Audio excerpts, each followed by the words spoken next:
I'm Alex James, broadcaster and presenter, and 10 years ago I had a front row seat for one of the biggest musical success stories of all time. Simon kind of called me and he was like, just trust me, come meet the contestants, we've got a special group. A whole decade has now passed since 5 boys entered the X Factor audition rooms. Every generation sort of needs their own boy bands, and that was the right time for them to come up and sort of claim to be the definitive boy band of their moment. These boys would become One Direction, and One Direction would quickly become the biggest band in the world. It's the sheer volume of the crowd when the music stops and the lights lower before they come on is deafening, but in the best way. The creation of 1D sparked a reaction unlike anything that's come before, and during my time on air, I interviewed the group many, many times. So now, 10 years on from the summer in which One Direction were formed, I wanted to celebrate the story of their incredible success, and it's here for you to celebrate with me. But their story and their success was very much a partnership with the fans, and I think everything that they were doing at that time, it was kind of presented in a way that it was in tandem with the fans to feel like a kind of, it was a shared success and a shared experience. This is 10 years of One Direction. Episode 2, Making the Music. Everyone has a favourite One Direction song, whether they like to admit it or not. Okay, so my personal favourite One Direction song is Story of My Life. My favorite one is Strong because it reminds me of one of the concerts they had in France, in Paris. Do you know what? I actually quite like History. I don't know why. I'd say my most favorite is the one from 2013. It's Midnight Memories.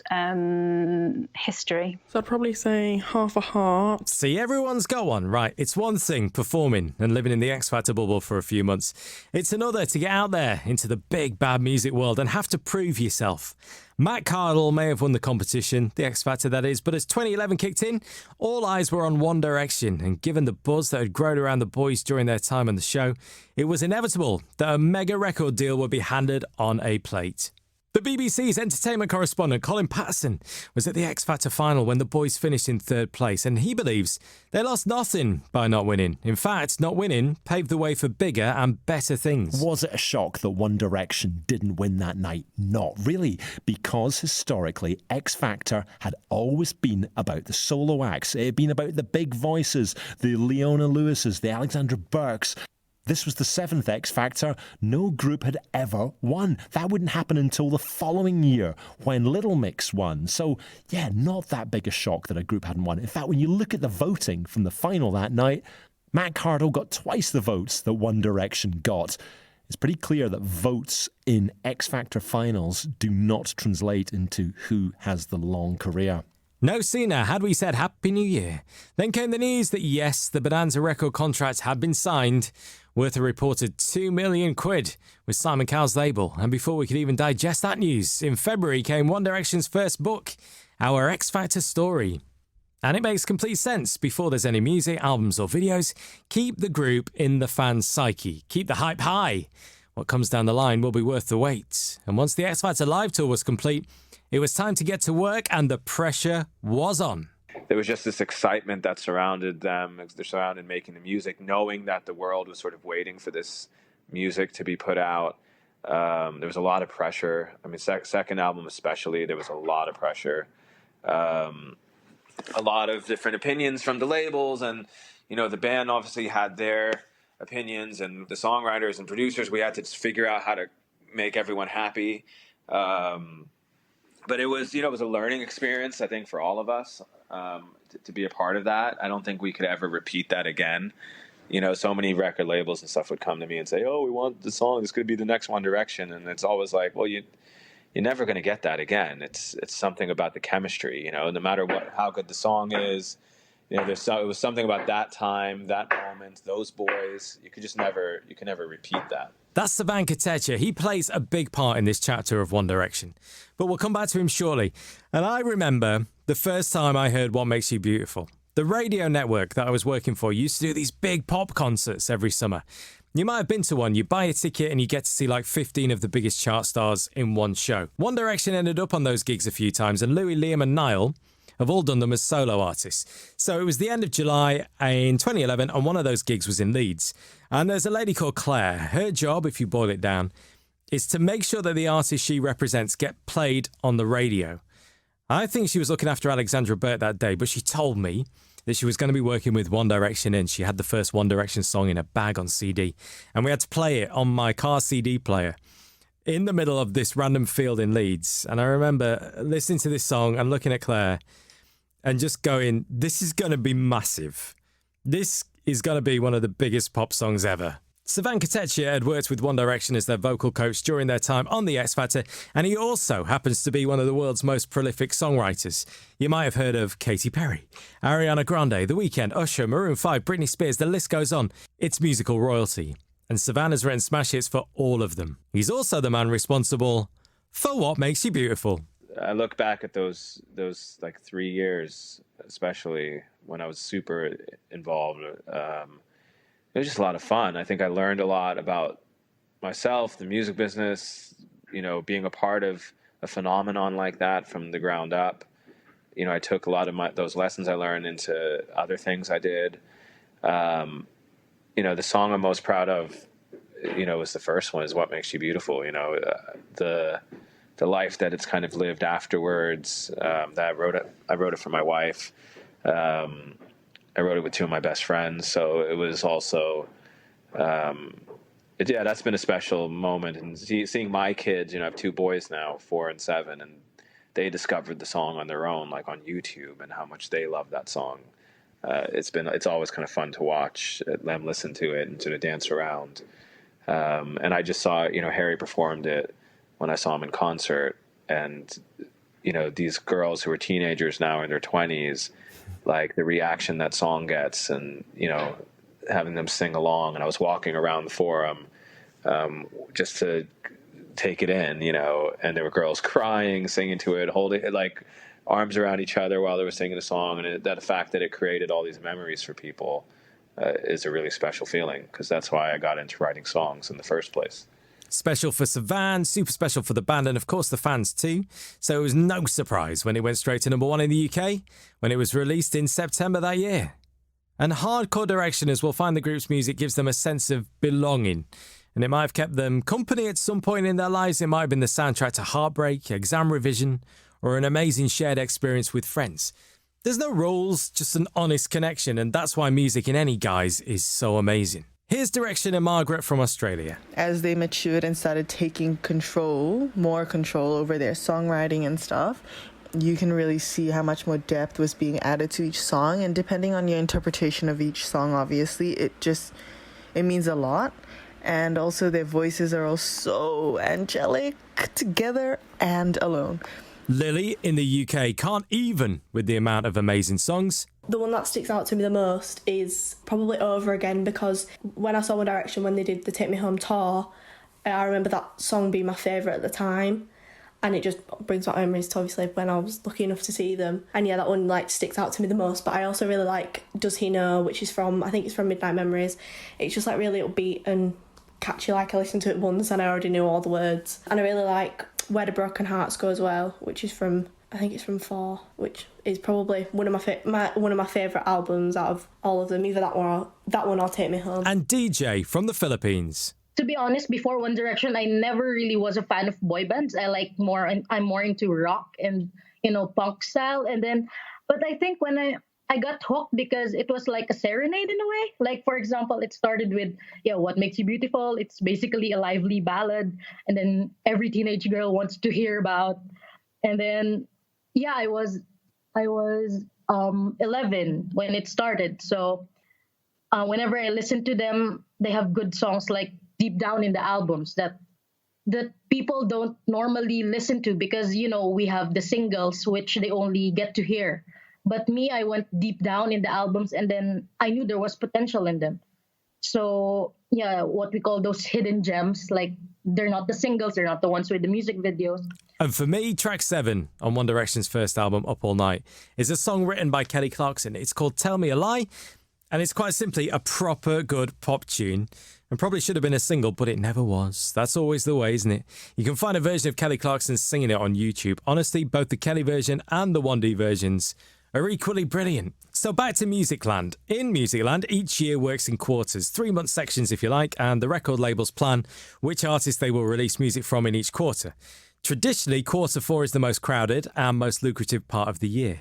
So it's at that point in the year an artist might get a performance spot on the X Factor results show, or maybe on Strictly Come Dancing, which of course all helps sell more records in the run-up to, you've guessed it, Christmas. So in 2011, quarter 4, One Direction's for the taking. This is pretty much the perfect storm. By the end of the year, Up All Night has sold nearly 500,000 copies in the UK. It's gone to number 1 in 16 countries, and that first single, What Makes You Beautiful, has now sold over 7 million copies worldwide. Crazy. It's the perfect pop banger that still lives on. Here's music journalist Natalie Jameson. I do feel that the song that seems to define One Direction is probably What Makes You Beautiful, which is such an early track.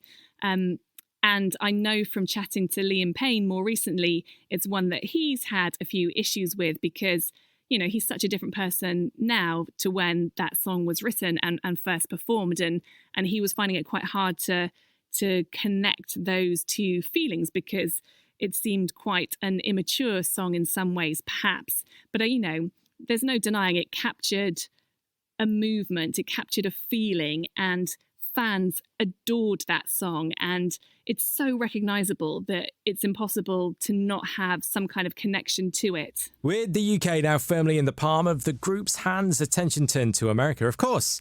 And notoriously one of the hardest music markets to crack, One Direction did it with ease.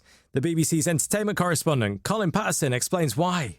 There were a number of factors as to why One Direction made it big around the world, and in particular in America. When it comes to the music industry, the place you most want to make it is America, and Simon Cowell played an absolutely huge part in that. At that stage, 2010, 2011, Simon Cowell was one of the most important people in music. He could call up any TV show and say, I've got a new act, get them on. Remember, this is the guy that was on American Idol slagging off acts to audiences of multi-millions. And he himself was a good guest, so he would often come on with them even and say, this is my new act, One Direction. And he could get them onto any US TV show, Saturday Night Live, onto the late night chat show hosts, whether it was, you know, Letterman in those days or Fallon or Kimmel, Colbert. People wanted them on as guests, and that was how you still broke bands in the States then. But American success isn't guaranteed. You've got to work hard and put in the hours. Success in the UK doesn't automatically translate elsewhere. Many have tried, many have failed, but One Direction poured themselves into the work. They travelled the country, appeared on countless TV and radio shows, all the time buoyed by the growing social media base, and that put them one step ahead of the rest. Andrew Unterberger is the deputy editor at Billboard magazine. That's essentially the Bible of music, seriously. And he witnessed the One Direction ascension on American soil. In terms of what I think broke them in America, I think it was good timing for them.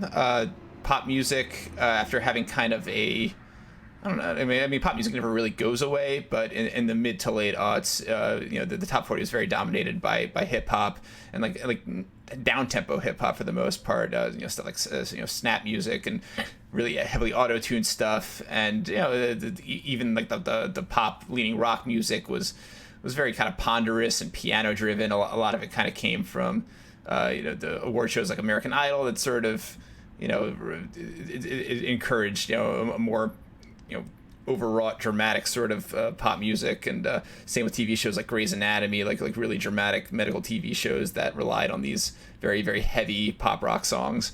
And that was really what American pop music was built around in the mid to late aughts. And then at the very end of the decade, you had stuff like you know, Lady Gaga's first couple big singles really broke through, and the Black Eyed Peas' "I Got a Feeling" was produced by David Guetta, was an absolute monster hit, and that was a much more up tempo sort of dance pop driven song.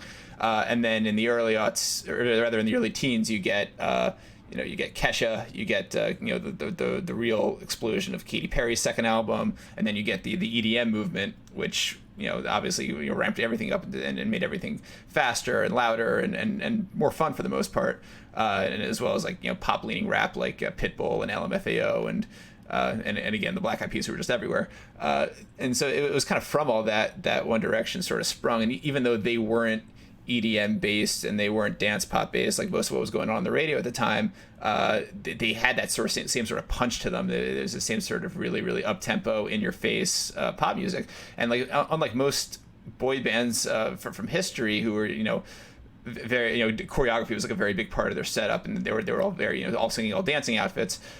One Direction were more kind of just, they would just kind of walk at you. They would just kind of like kind of get up and get in your face and like go into the crowd and really just kind of it wasn't confrontational isn't quite the right word for it, but it was very like interactive sort of pop music, and I think that really hit with fans at the time.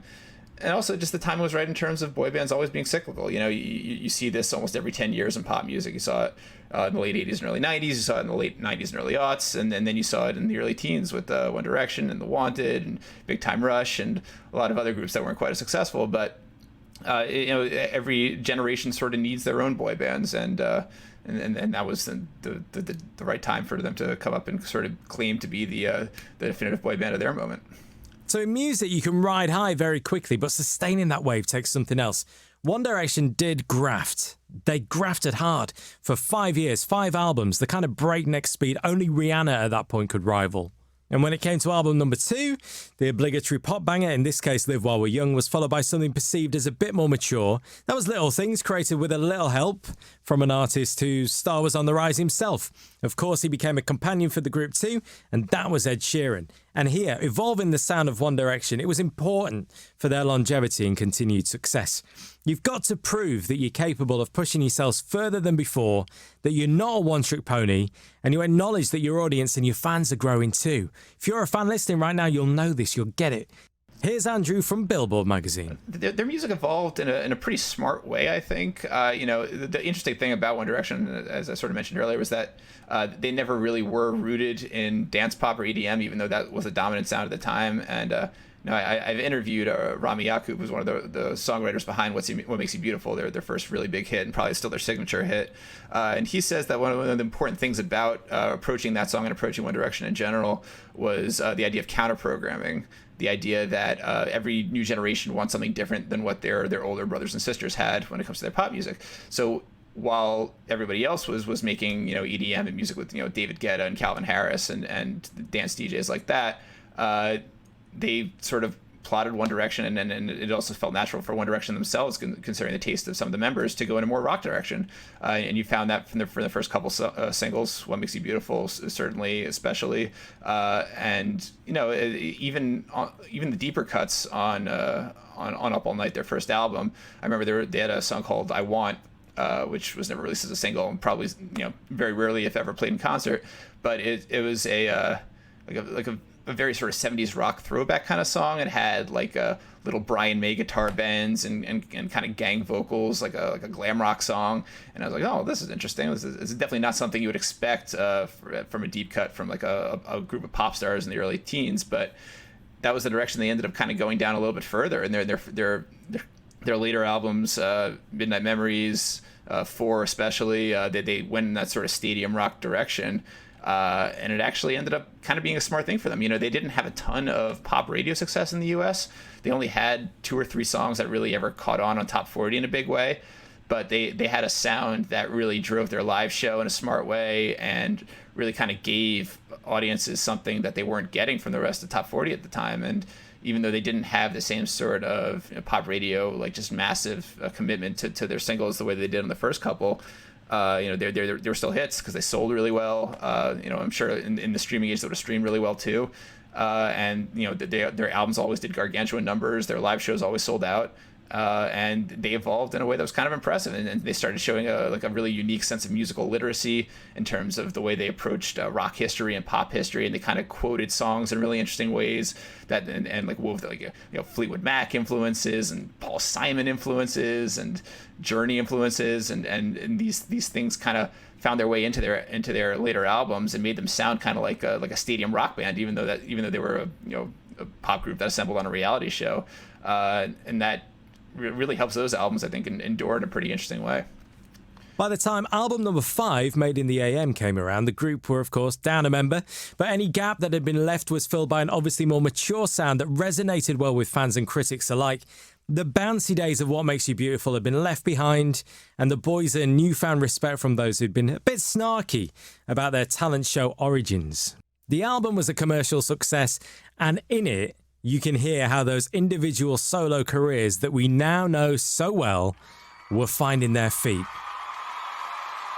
On the next episode of 10 Years of One Direction, making the 1D Army.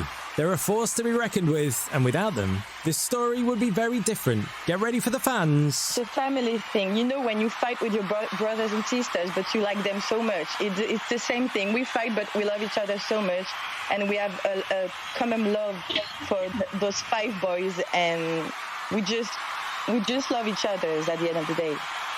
If you get a chance to subscribe and leave a rating, that would be amazing. And if you want to share your One Direction memories from 10 years ago or from 10 minutes ago, I'm on social media @This is Alex James.